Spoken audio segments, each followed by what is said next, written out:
이 시간 첫 번째 시간 우리가 함께 나눌 말씀, 여러분 이게 그 카드에도 있는데요. 마가복음 6장 우리 45절부터 56절까지의 말씀입니다. 우리 같이 한 목소리로, 자녀들도 왔으니까 같이 한 목소리로 한 절씩 교독해서 읽겠습니다. 제가 먼저 읽고 여러분 읽어주시고 제가 먼저 읽겠습니다. 예수께서 즉시 제자들을 재촉하사 자기가 무리를 보내는 동안에 배 타고 앞서 건너편 벳세다로 가게 하시고, 저물매 배는 바다 가운데 있고 예수께서는 홀로 무태 계시다가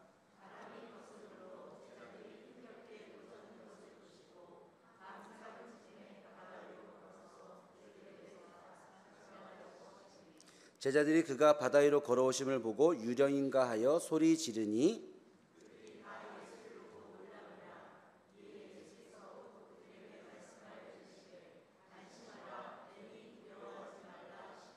배에 올라 그들에게 가시니 바람이 그치는지라 제자들이 마음에 심히 놀라니,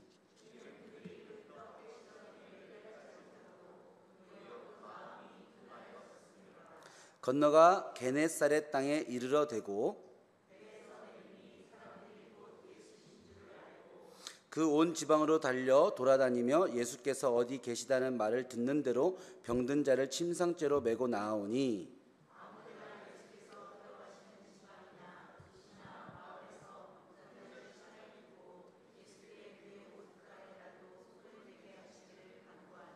손을 대는 자는 다 성함을 얻으니라. 아멘. 오늘 우리가 함께 읽은 말씀은 예수님께서 오병이어의 기적을 일으키신 뒤에 제자들과 함께 그 건너편으로 배를 타고 가는 그 한밤중에 일어난 일입니다.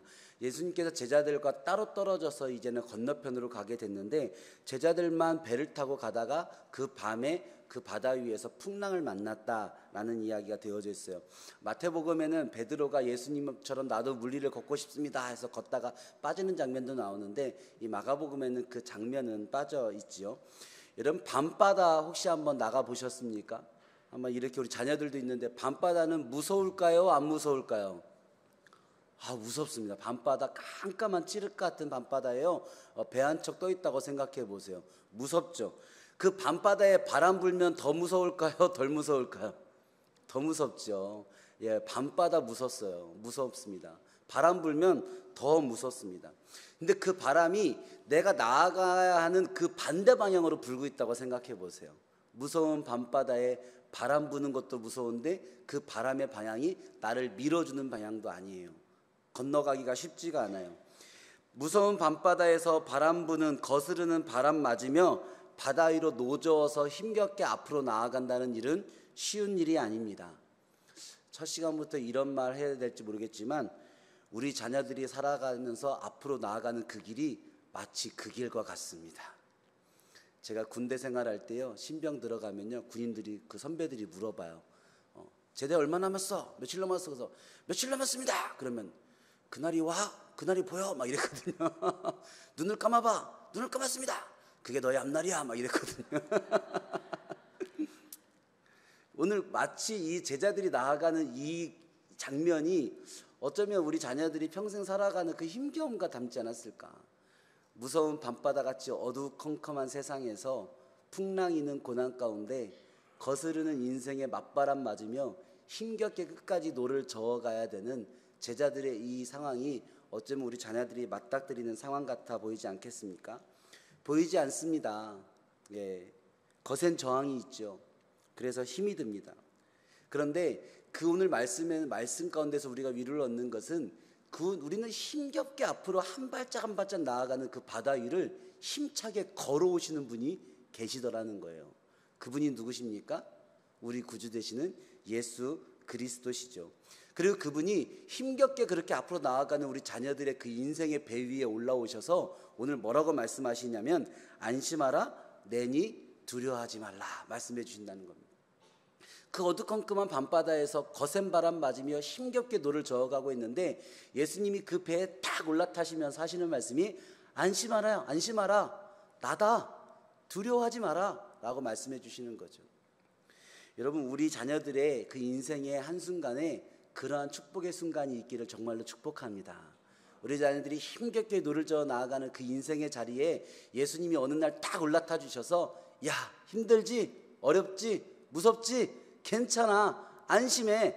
나야. 내가 이 배에 왔어. 두려워하지 마. 라고 예수님이 딱 올라타 주시면 얼마나 멋이 있겠습니까? 그런데 오늘 말씀해 봤더니 예수님께서 그 배에 탁 올라타 주시고 바람을 쫙 멈춰 주시고 그 배를 쫙 가게 해 주시는데, 오늘 예수님께서 52절에 이렇게 얘기해요.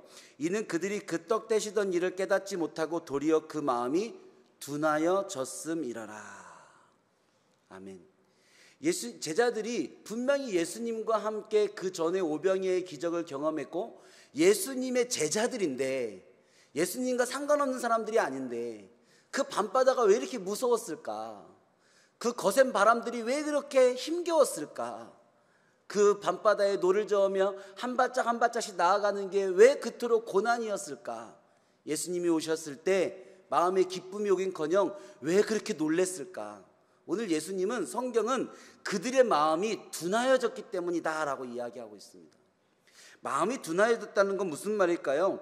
오늘 이 말씀이 둔하여졌다라고 쓰여진 헬라어 원어가 페포로메네라는 글자라고 그래요. 이 페포로메네는 돌, 스톤이라는 단어, 포로스라는 헬라어 단어에서 파생된 단어예요. 그러니까 마음이 돌같이 됐다라는 거예요. 마음이 돌같이 됐다. 제자들의 마음의 상태가, 오늘 그 바다를 건너고 있는 제자들의 상태가 돌같은 마음이었다. 예수님이 나타나셨을 때 예수님을 맞이하는 그들의 마음의 상태가 돌같은 마음이었다. 근데 이 돌이라는 이 포로스, 페포로메네라는 단어가요, 성경에서 두 가지 단어로, 이 본문 외에 두 가지 단어로 번역이 됐는데, 하나는 완고하다라는 단어, 하나는 완악하다라는 단어로 번역이 됐어요. 여러분, 완고하다, 완악하는 이 단어가 어떤 형태로 쓰였냐면, 어려운 단어일 수 있지만 동사 완료 수동태랍니다. 이런 수동태가 있는지 몰랐어요. 동사 완료 수동태. 찾아보니까 이 뜻이 뭐냐면 이미 그냥 끝난 거예요. 그냥 그렇게 정해진 거예요. 그러니까 오늘 이 마음이 둔하여졌다라는 것은 어떻게 정확하게 번역할 수 있냐면, 제자들의 마음이 이미 완고해져 있더라라는 뜻이라는 겁니다. 예수님 그 바다를 건너기 전에 이미 그 마음이 완고해져 있는 거예요. 예수님을 만나기 전에 이미 그 마음이 완고해져 있는 거예요. 여러분, 믿을 수 없어서 안 믿는 것이 아니라 믿고 싶은 마음이 없는 거예요. 여러분, 때로 우리가 자녀들을 위해서, 자녀들의 믿음을 위해서 기도할 때 이러한 답답한 마음이 들 때가 있어요. 자녀들이 정말로 믿을 수 없어서 안 믿는 게 아니라 자녀들의 마음이 완고해져서 믿을 마음이 없는 거예요. 예배할 수 없어서 예배하지 않는 것이 아니라 예배할 마음을 잃어버린 자녀들이 있어요. 기도할 수 없어서 기도 안 하는 것이 아니라 기도하지 않으려고 마음이 완고해진 자녀들이 있는 거예요. 여러분, 우리 자녀들의 마음이 완고해지지 않도록 기도해야 돼요. 얼마나 중요한 기도 제목이죠. 하나님, 우리 자녀들의 마음이 완고해지지 않게 하여 주시옵소서. 우리 자녀들이 예배에 완고해지지 않게 해 주십시오. 자녀들이 기도에 완고해지지 않게 해 주십시오. 여러분, 마음이 둔하여지면, 완고해지면 힘들어요. 어려워요. 제가 목회하면서 자녀들을 위한 신앙의 기도 제목을 얼마나 많이 만나겠어요. 오늘 보니까 아직은 이곳에 이렇게 얘기하면 좀 그렇지만, 이 새벽에요, 애 깨워서 이 정도에 나올 정도 되면요, 아직은 좋은 거예요. 할렐루야. 여러분, 어느 순간 되면 이 새벽에 그 애 깨워서 나오기 어려운 순간이 와요. 아마 여기서 부모님들 가운데 좀 큰 부모님, 애들이 좀 큰 부모님들은, 어떻게 또 이렇게 혼자 오신 부모님들은 아마 이렇게 어린 자녀들을 데리고 온 부모님들 속마음에 이런 생각이 들 거예요. 좀 더 키워봐라. 애들이 중학교 가봐라. 애들이 고등학교 가봐라. 그때도 몰라. 애들이 대학교 가봐라. 여러분, 이게 얼마나 중요한 제목인지 모릅니다. 여러분, 오늘 기도하실 때 그렇게 기도하시기 바랍니다. 하나님, 우리 자녀의 마음이 완고해지지 않게 해주십시오. 또 이미 자녀의 마음이 완고해진 자녀들이 있다면 하나님, 그 마음에 믿음을 주십시오. 그 완고한 마음을 변화시켜 주십시오. 그것이 우리 기도가 되어져야 될 줄로 믿습니다. 여러분, 최근에 인터넷에 아주 이게 화제가 됐던 영상 하나 있었는데, 유명한 가수 한 명이 자기의 모교에 가서 졸업식 축사를 하는데, 축사 내용이 이런 내용이었어요. 인생은 독고다이다. 아무도 믿지 마라. 네 힘으로 살아라. 너만 믿어라. 저 세상에 나가서, 졸업하고 나가서 절대 세상에서 믿을 사람 없다. 누구도 의지할 수 없다. 네 힘으로 살아라. 그 말을 아주 멋지게 하는데요, 박수가 나오고 환호가 나오고, 그 축사가 참 멋진 축사였다고 TV에 나오고 인터넷에 막 유튜브에 막 앞에 서고 난리가 나 있는 거예요. 물론 그 가수가 유명한 가수라서 더 그랬는지 몰라요. 여러분, 세상은요, 아무도 믿지 마, 네 힘으로 살아 라고 이야기하면 박수 받는 곳이 됐어요. 이런 세상에서요, 믿는다라고 말한다는 것이 바보같이 보이는 세상인 것 같기도 해요. 우리 자녀들이 살아가는 세상의 문화가 그런 문화가 되어진 것이에요. 근데 여러분, 한번 생각해 보십시다. 우리 자녀분들 한번, 목사님 한번 보세요. 한번 생각해 보세요. 믿지 않는 것이 좋은 거예요? 믿는 것이 좋은 거예요? 믿지 않는 것이 지혜로운 거예요? 누군가를 믿는 것이 지혜로운 거예요?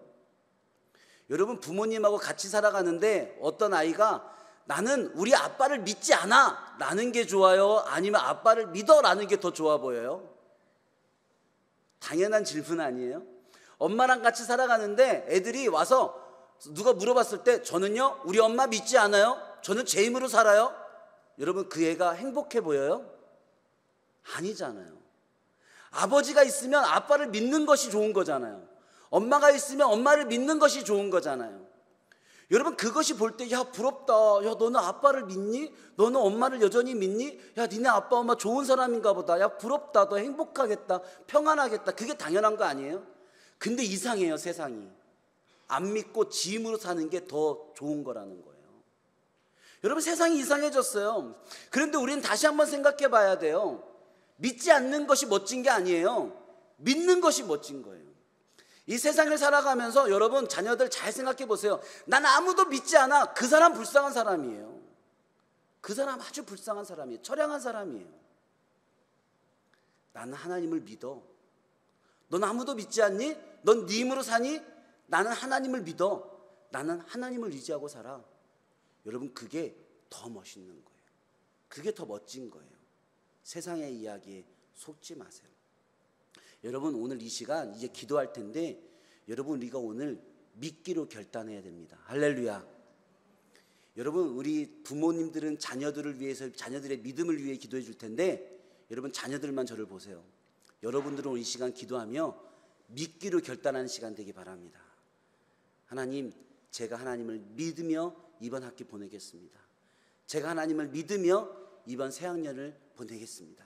제가 하나님을 믿겠습니다. 그 결단이 여러분들 가운데 있기 원합니다.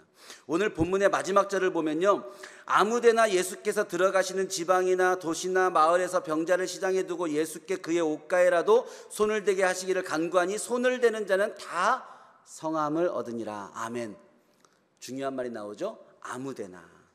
손을 대는 자는 다. 여러분, 장소가 중요하지 않습니다. 누구냐가 중요하지 않습니다. 예수님께 믿기로 결정하면, 예수님을 믿기로 결정하면, 하나님을 믿기로 결정하면 하나님이 역사하십니다. 할렐루야. 여러분, 아무 곳이든 상관없어요. 예수를 믿기로 결단하고 나아가기만 하면 돼요. 오늘 예수님의 손이 여러분에게 닿기만 하면 됩니다. 요한일서 4장 15절에 봤더니 누구든지 예수를 하나님의 아들이라 시인하면 하나님이 그의 안에 거하시고 그도 하나님 안에 거하느니라. 누가요? 누구든지. 고린도후서 5장 17절, 그런즉 누구든지 그리스도 안에 있으면 새로운 피조물이라 이전 것은 지나갔으니 보라 새 것이 되었도다. 로마서 10장 13절 말씀, 누구든지 주의 이름을 부르는 자는 구원을 받으리라. 아멘. 여러분, 여러분이 어떠한 사람을 살았는지 중요하지 않습니다. 공부를 잘했는지 잘하는지 못하는지 이 시간 중요하지 않습니다. 오늘 새벽 이 시간에 여러분이 부모님 말을 잘 듣는지 안 듣는지, 칭찬받는 아이인지 아닌지, 내가 세상에서 얼만큼 뛰어난 아이인지 아닌지 아무것도 중요하지 않습니다. 이 시간에 여러분이 목사님 얘기했던 대로 제가 믿겠습니다 라는 그 믿음으로 기도하면 하나님의 손이 여러분에게 닿는 순간 하나님께서 역사하실 줄로 믿습니다. 오늘 특별히 목사님들이 여러분의 머리에 손을 얹고 기도해 줄 텐데, 목사님의 손이 닿는 순간 하나님의 손이 그 손 위에 얹혀지고, 여러분이 누구든 상관없습니다. 여러분 마음에 믿기로 결단하는 마음만 있다면, 하나님께 나아가고자 하는 마음만 있다면 하나님이 책임져 주실 줄로 믿습니다. 오늘 또 자녀들과 함께 하지 않고 부모님만 오신 분들은 동일한 믿음으로, 하나님 우리 자녀가 이 새학년 새학기 믿음으로 사는 자녀 되게 하여 주시옵소서.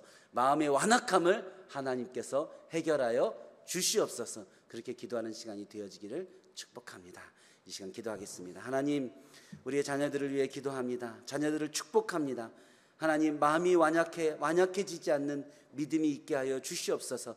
마음이 둔하여지지 않게 하여 주시옵소서. 언제나 하나님 앞에서 기쁨이 있는 자녀들이 되게 하여 주시옵소서. 하나님, 마음이 완약해진 자녀가 있습니까? 마음이 둔하여진 자녀가 있습니까? 그 마음을 부드럽게 풀어 주시옵시고, 믿기로 다시 결단하는, 다시 예배하기로 결단하는, 다시 기도하기로 결단하는, 다시 하나님의 자녀의 기쁨을 회복하는 우리의 자녀들이 되게 하여 주시옵소서. 그래서 새학년 새학기 믿음으로 사는 우리 자녀들이 되게 하여 주시옵소서. 감사드리며 예수님의 이름으로 기도합니다. 아멘.